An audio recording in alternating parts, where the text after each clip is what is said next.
Today, I'm going to tell you a secret. It's one note that when played well can completely change the sound of a worship song. Stick around to find out what that note is and exactly how you can incorporate it into your own playing. My name's Matt, and if you're new here, welcome. This channel is dedicated to helping classical musicians make the jump to playing in worship music. I myself have been playing violin classically for nearly 2 decades and in worship settings for over 10 years. And so I know how challenging it can be to make that jump. So if you're a classical musician who wants to get better at playing in worship settings, take heart because you are in the right place. As a side note, if you like this content and want to see more tutorials like it, check out the playlist that I have linked right here. I'll be posting several more in-depth tutorials similar to this one over the next few weeks, so make sure you subscribe to know when those are released. Okay, so a number of years ago, I was playing violin at a church and something kind of strange happened.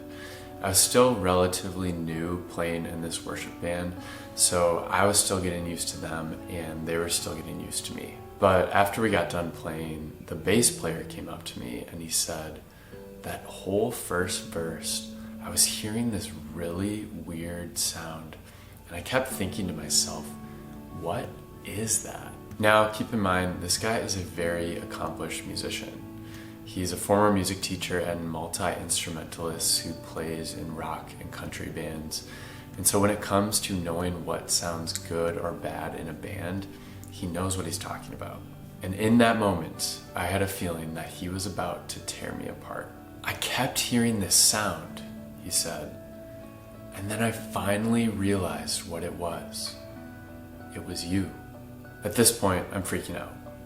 On the outside, I'm calm, but on the inside, I'm mentally preparing to quit violin forever over the harsh criticism that I know is surely about to come out of this guy's mouth. Which, as a side note, the sooner you can get over caring what other musicians think about you, the better. Part of this comes with confidence as you gain experience, but part of it is just coming to terms with the fact that you aren't there to impress other people. You're there to worship God. But I digress, back to the story. So the bassist said to me, there was this one note you were playing for verse 1, and it completely changed how the song sounded. And it was amazing. Now, this made me feel a number of things in response. First, I was relieved that this guy wasn't about to condemn my playing and encourage me to quit music. But additionally, I was excited. One note. That's all it took. I didn't need to play something technically interesting or impressive or exciting, just one single note. So let's talk about what that one note is, why it's so impactful, and how you can use it yourself in worship music. Okay, so the secret note we've been talking about this whole time, and the one that will hopefully be super helpful for you as you play in worship settings, is called the firm foundation note. Now, what is a firm foundation note, you ask? Excellent question.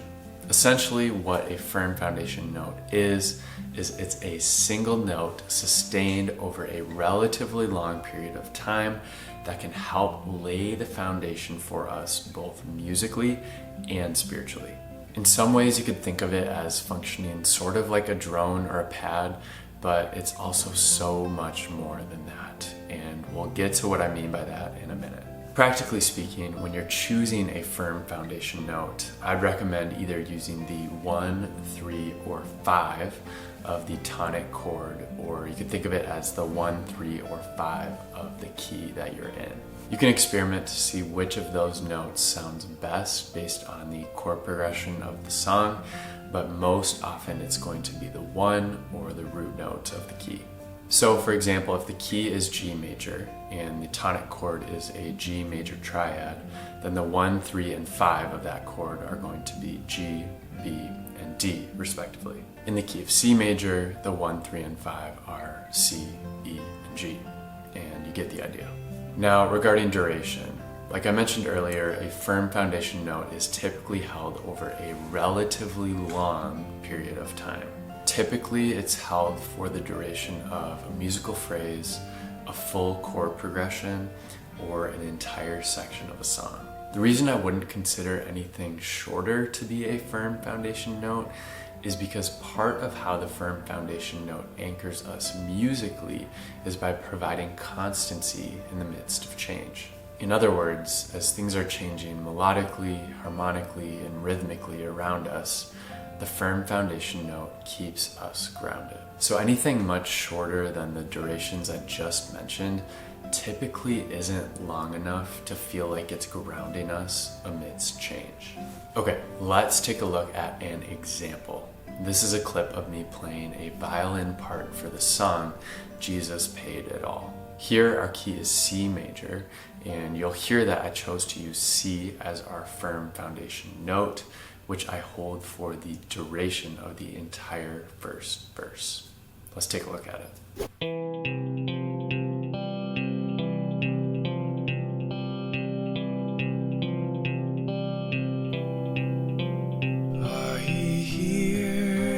Savior say, thy strength indeed is small. Child of weakness, watch and pray. Find in me thine all in all. So you can hear that the firm foundation note's execution seems pretty simple, but its effect is a lot more significant than that of a simple drone or pad. And that's what we're going to talk about now. Why is the firm foundation note so impactful? The first reason a firm foundation note can be so impactful in worship is that it can anchor us musically. Like I said earlier, a firm foundation note is typically sustained while other things are changing melodically, harmonically, and rhythmically around it. In this way, the firm foundation note can kind of serve as a musical North Star of sorts, always pointing us back towards our musical home. The second reason why the firm foundation note can be so impactful is that it can anchor us spiritually. Much like how the firm foundation note can anchor us musically by being a source of consistency amidst change, it can also be symbolic of how the Lord anchors us spiritually amidst all the changes we might experience in life. Now, I know this might sound like a little bit of a stretch, but bear with me. In playing such a solid foundational note, we can illustrate God's consistency, strength, and faithfulness all with our instrument, and that's pretty cool. And thirdly, a firm foundation note can be impactful in worship because it does both of the things I just mentioned with incredible simplicity. If you've seen other videos on this channel, you probably know that I tend to believe that less is more in worship. It's much better to underdo it and risk not being heard than to overdo it and be a distraction to everyone. That's because worship isn't about us as musicians, it's about God. Consequently, a big part of what makes a firm foundation note so cool is that it can have a huge impact both musically and spiritually, but it does so in a very unassuming way. It doesn't seek to be the center of attention, and it isn't at all flashy or impressive. And in doing so, it allows other worshipers to focus on the main thing, which is worshiping God. In other words, it draws people in, but not to us or the band or the song. In an ideal world, it helps draw people into the presence of God, which is kind of crazy to say, but I seriously believe that that's the kind of potential this note has. And all it takes is one single note, which, if you ask me, is pretty amazing. So now that you know why a firm foundation note can be so impactful, let's talk about how you can practically incorporate it into your own worship playing. So, how can you use it?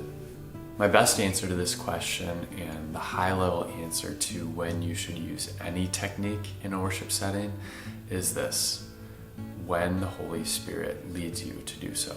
Always do your best to listen to God's voice while you're playing and to follow His promptings accordingly. With that said, I'll also give you 3 practical situations in which you might consider using a firm foundation note. And the first one is in down moments. How and when you use a firm foundation note depends a lot on the instrumentation and style of the band that you're playing in. But generally I find that they tend to work better in situations where there are fewer instruments playing. So if you're playing with a smaller ensemble, you'll probably have more opportunities to use one.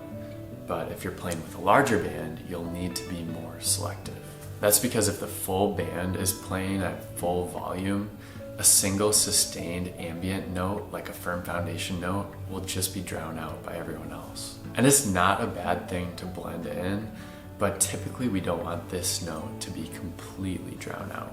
So if that's the case, the situations I'd consider using a firm foundation note are the down moments. These are times when some of the instruments have dropped out, giving me more space musically. This could be a down verse, like the one we heard a little bit ago from Jesus Paid It All, a down chorus, a down bridge, or a down tag at the end of the song. Regardless of when it is in the song, make sure that there's a little bit of space so you aren't getting completely drowned out musically. The second situation in which I would consider using a firm foundation note is when a song has particularly pertinent lyrics. These are often parts of songs that lyrically talk about God's faithfulness, strength, constancy, provision, how He's our firm foundation, etc. I think it's so cool to have lyrics that talk about those characteristics of God and then to reinforce that imagery with my instrument. And the third and final situation I'll give you today is to consider using a firm foundation note selectively. Now, I know this one's a little bit less practical than the other 2 situations, but it still needs to be said. Like any technique, don't overuse the firm foundation note. Be selective about when and how you use it. Overusing it could cause it to lose some of its effect, so don't use it on every down moment or every song. Instead, save it for when it's going to be really impactful, which ultimately is when you feel prompted by the Holy Spirit. As I mentioned earlier, over the next couple of weeks, I will be releasing tutorials similar to this one. So if you're a classical musician who wants to improve in your ability to play in worship settings, these will be super insightful for you. So check out the link to the playlist that those videos will be in, which is down below in the description. And if you enjoyed this video, please feel free to like it, subscribe to the channel, and comment either something that you learned or something that you'd like to learn. This really helps us know how we can best serve you. For now though, I hope this video blesses you and that it helps you use your gifts to glorify God. Thanks for watching.